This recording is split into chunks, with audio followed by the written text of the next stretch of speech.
నమస్కారం. లైవ్ షోకి స్వాగతం. ముందుగా ఈరోజు చర్చలో పాల్గొంటున్న ప్రముఖులు శ్రీ దార గోపి గారు, సీనియర్ పాత్రికేయులు, అలాగే ప్రముఖ విశ్లేషకులు, టైమ్స్ ఆఫ్ ఇండియా మాజీ అసిస్టెంట్ ఎడిటర్. శ్రీ మల్లాది విష్ణు గారు, వైఎస్ఆర్ కాంగ్రెస్ పార్టీ సీనియర్ నేత, శాసనసభ మాజీ సభ్యులు, ప్రణాళికాభివృద్ధి సంఘం మాజీ ఉపాధ్యక్షులు. డాక్టర్ బాల గారు, ప్రముఖ న్యాయవాది. ఇక ముందుగా ఈరోజు ప్రధానంగా అనేక అంశాలు చర్చకి రావాల్సి ఉంది. మార్గదర్శి కేసులో కాంగ్రెస్ తెలుగుదేశం రెండు మ్యాచ్ ఫిక్సింగ్ చేసుకున్నట్లయినా రెండు ఏపీ తెలంగాణ రాష్ట్ర ప్రభుత్వాలు అనేది ఒకటి. అలాగే సంపద సృష్టిపైన జనమంతా వెళ్ళి ఇప్పుడు చంద్రబాబు గారు చెవిలో చెబితే ఆయన సంపద సృష్టిస్తానంటున్నారు. దాని మీద కూడా ఆసక్తికరంగా ఉంటుంది. అలాగే ఇక డేటా, ఈ వాట్సాప్ పాలన అంటే డేటా చౌర్యానికి దారితీస్తుందా అనేటువంటి అంశం ఇప్పుడు ప్రధానంగా మారింది. డేటా చౌర్యం ఏమైపోతుంది, ఆ డేటా అంతా అనే దాని మీద.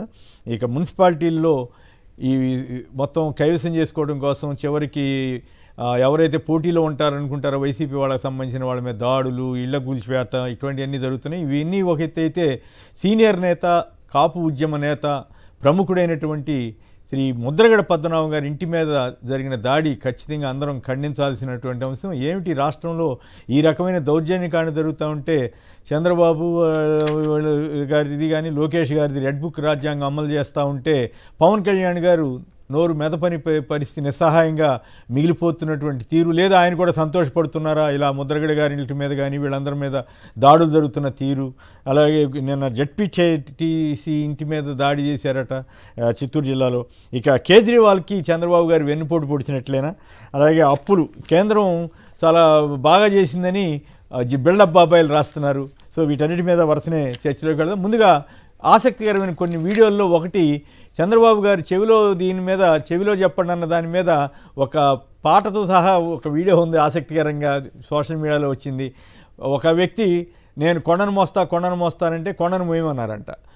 మోస్తానంటే బాగా బలిసి అతనికి బాగా బలం వచ్చేలాగా మొత్తం అన్నీ పెట్టారంట. పెట్టిన తర్వాత కొండ దగ్గరికి తీసుకెళ్ళి మొయ్యరా అంటే ఆయన అన్నాడంట, కొండను తీసుకొని నా నెత్తి మీద పెట్టినప్పుడు మొయ్యిపోయి చూడండి అన్నాడంట. అట్లా అయిపోయిందా ఆంధ్రప్రదేశ్లో తెలుగుదేశం పరిస్థితి? ముఖ్యమంత్రి శ్రీ చంద్రబాబు నాయుడు గారు తెలివితేటలు ఆ రకంగా ఉన్నాయా అని అంటూ వ్యాఖ్యలు వస్తున్నాయి. ఇటు మెడికల్ కాలేజీలు ప్రైవేటీకరణ చేయొద్దు మదనపల్లి కాలేజీని అంటే అవుట్డేటెడ్ అన్నాడు ఆ స్టూడెంట్ లీడర్స్ని.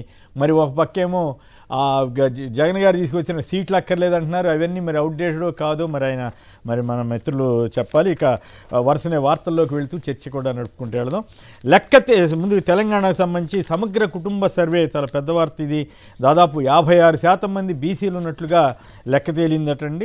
గుర్తించిన కుటుంబాలు 1,15,17,457 సర్వే చేస్తే, అట్లాగే 3 లక్షలకు పైగా కుటుంబాలకు చెందిన 16 లక్షల మంది మాత్రం సర్వేలకు దూరంగా ఉన్నారు. తాళం వేసి ఉన్న ఇళ్ళు 1,00,000 అటండి. ఈ రకంగా 56% అంటే చాలా పెద్ద మొత్తంలో బీసీ వర్గాలు ఉన్నట్లే. అయితే బీసీ అంటే 100-150 కులాలకు సంబంధించినటువంటి సమాహారం. మరి దాని మీద ఎట్లా జరుగుతాయి? 42% రిజర్వేషన్లు చేయాలని కాంగ్రెస్ పార్టీ ప్రభుత్వం భావిస్తోంది. బడ్జెట్లో వివక్షపై యుద్ధం, అంబేద్కర్ విగ్రహం సాక్షిగా ప్రకటిస్తున్నాం. కాంగ్రెస్ ధర్నాలో పార్టీ చీఫ్ మహేష్ కుమార్ గౌడ్. ఇక చివరి OC CM Revanth Reddy. Arts college యుద్ధభేరీ సభలో తీన్మార్ మల్లన్న శాసనమండలి సభ్యుడు. తీన్మార్ మల్లన్న అంటే పాపులర్ పర్సనే కదా, ఆయన చెబుతున్నాడు చివరి ఓసీ ముఖ్యమంత్రి రేవంత్ రెడ్డి. 2028లో బీసీ వ్యక్తి ముఖ్యమంత్రి కావడం పక్కా అని కూడా ఆయన చెప్తున్నారు. అది ఒక ఆసక్తికరమైన అంశం తెలంగాణకు సంబంధించి. ఇక చంద్రబాబు గారి విషయాల్లోకి వస్తాం. అన్నిటికంటే ముందు మన ప్రయారిటీ ఏమిటి? దౌర్జన్యాలు ఇక ఆగట్లేదు, ఇంకా ఇట్లా సాగుతూనే ఉంది. ముద్రగడ ఇంటిపై దాడి, కారును ఢీకొట్టి ఫ్లెక్సీలు తొక్కించి నానా బీభత్సం. కిర్లంపూడిలో ట్రాక్టర్తో జనసేన కార్యకర్త వీరంగం. తోలు తీస్తాను, చెమడాలు ఒలుస్తానన్న పవన్ కళ్యాణ్ గారు మరి ఏమైపోయారో ఈ దౌర్జన్యాల మీద అని చెప్పాలి. జై జనసేన అంటూ ముద్రగడను కించపరిచేలా అరుపులు. కిర్లంపూడిలో ఉద్రిక్తత, పోలీసుల మొహరింపు. నిందితుడికి మనస్థిమితం లేదని, అసలు జనసేన కార్యకర్తే కాదని ఆ పార్టీ నేతలు బుకాయిస్తున్నారంట. మరోవైపు మహిళా జెడ్పీటీసీ ఇంటిపై టీడీపీ మూకల దాడి. అర్ధరాత్రి కత్తులు రాడ్లతో స్వైర విహారం. గాయపడిన మాజీ ఎంపీపీ రెడ్డయ్య సతీమణి. గర్భిణి చూడకుండా కోడలిపై దాడి. ఏంటో ఈ దారుణాలు. నేడు మున్సిపాలిటీ 3 మున్సిపాలిటీల్లో చైర్మన్ ఎన్నికలు, 4 deputy mayor, 5 municipal vice chairman పదవులు, ఫిరాయింపులకు అన్ని రకరకాల ప్రయత్నాలు, చేయటమే కాకుండా వాళ్ళని బెదిరించటం, తిరుపతిలో అయితే ఇల్లు కూల్చడానికి వెళ్ళటం అంతా గందరగోళాలు చేస్తున్నారు.